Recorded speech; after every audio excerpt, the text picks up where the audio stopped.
Nick here with tinywoodstove.com, and we're going to be doing a Dwarf 4 kilowatt unboxing. So let's crack open the crate and take a peek.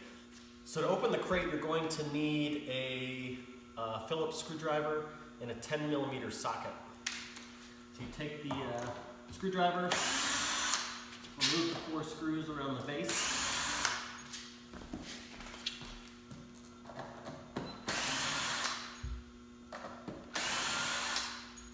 And then the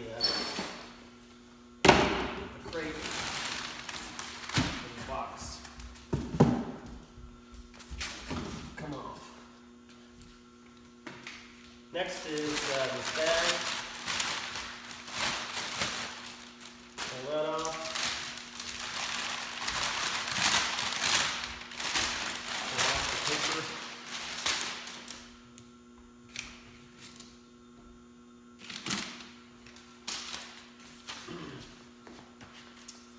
The stove is bolted to this base. So that's what we need the 10mm for.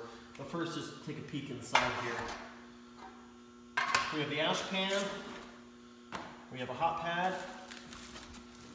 This is the 4-inch flute flange.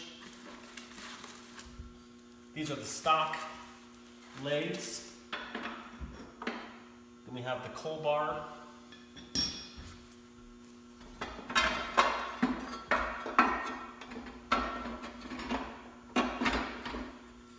Inside we have the baffle. This is easily removable and just slides in like that.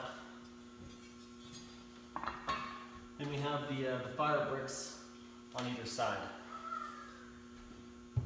Just remove those things. When I put it back on its side, they're not flopping around. I'm going to get something to set this on the back and then unscrew it from the base, and then put these things back on. The stove crated up is about 116 pounds, so it is fairly heavy. Gently lay it on its back.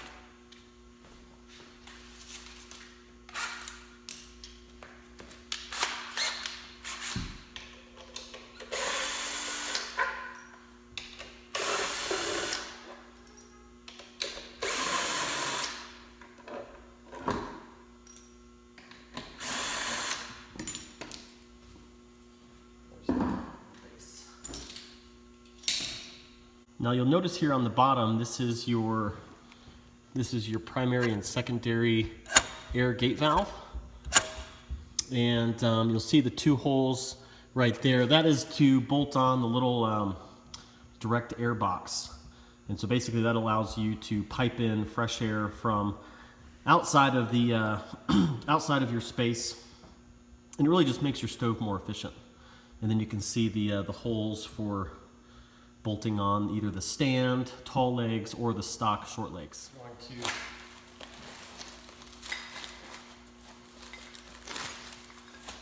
coat in the packaging here for the short stock hardware for the legs. So it's basically just the bolt, just 10mm, plus a washer. And then put it in the 2 holes.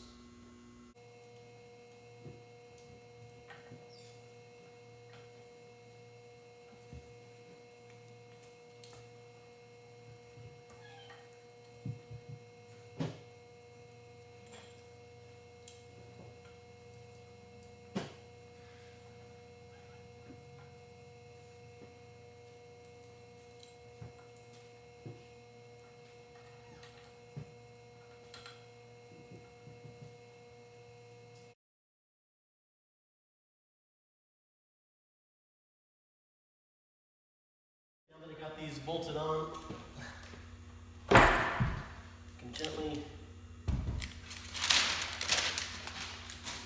stand it up. Now, you're ready to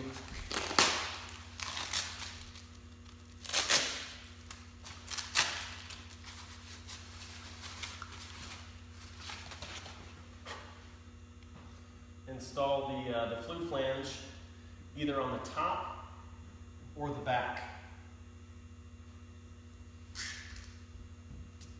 In very tight or narrow installations, you'd want to put the flue on top. That way you don't have the clearance issues coming out of the back. But if you wanted to, if space isn't an issue and you want to use the top as a cooking surface, then it makes sense to come out of the back. But coming out of the back, you'd have a T coming out of the back, which will increase your installation from the back measurement by about 5 to 6 inches, depending on the T you're using. So let's put the flue flange on the top. We're going to be putting it in the airstream here, and since we have limited space, that's really our only option. So the flue flange comes with its hardware, and then installed on the top of the stove is the plate. And we're just going to swap out the plate and put it in the back, and then put the flue flange on top. And another reason we remove the baffle is it makes it a lot easier to get the plate fitted to the back and the flue flange in before we put the baffle back in. So it's really not handy to remove that before installing the flue flange.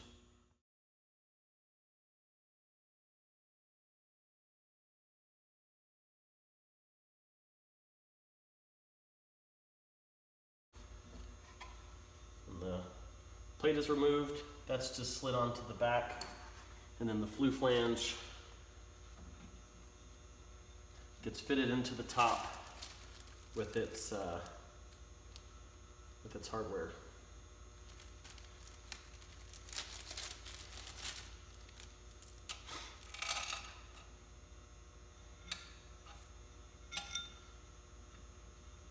So you have a bolt, and then a washer and a nut that goes on the underside.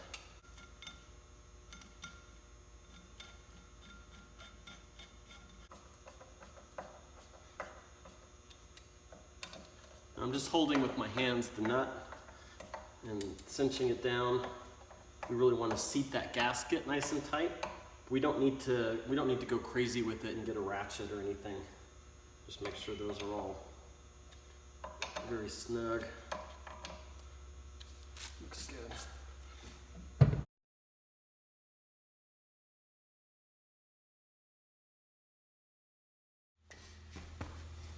All right, now it's time to install our baffle.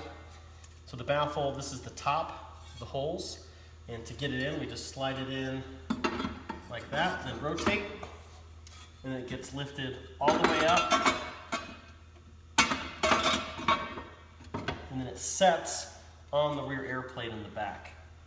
Okay, we got the Dwarf 4 kilowatt unboxed, and I'm just going to show you around a couple of the features of the stove. So this is your coal bar, and it basically sets up a little barrier so that if you're burning coal, it's not resting against the glass or the door. You can use it if you're not burning coal.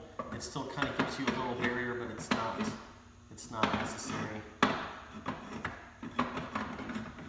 It just sets in front of the fire grate. Right here, this lever is your mechanical wriggling rate. So as you can see, as I pull that, the bottom of the floor, the fire grate, moves. And that's really handy if you're burning coal. A lot of ash will build up, and you can occasionally give that a little hit, and then the coal or the ash will fall down into your ash can. Stove comes with a little multi-tool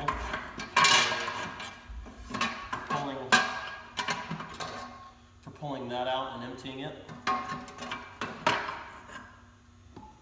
And even if you're not burning coal, it can be really handy just to give that occasional little shake, because your primary air comes up through the bottom.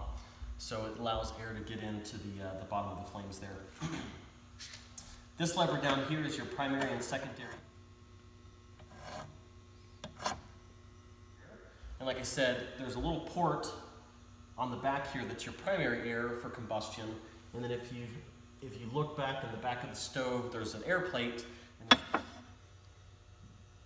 holds it towards the top, and that's for secondary combustion. And this lever controls both of those air supplies. And then at the top of the stove here is your air wash.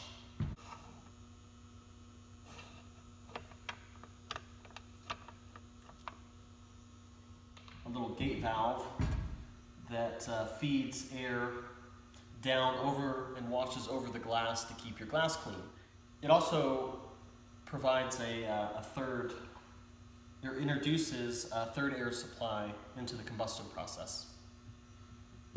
That is the Dwarf 4 kilowatt unboxing. For more information, you can go to tinywoodstove.com. Thanks.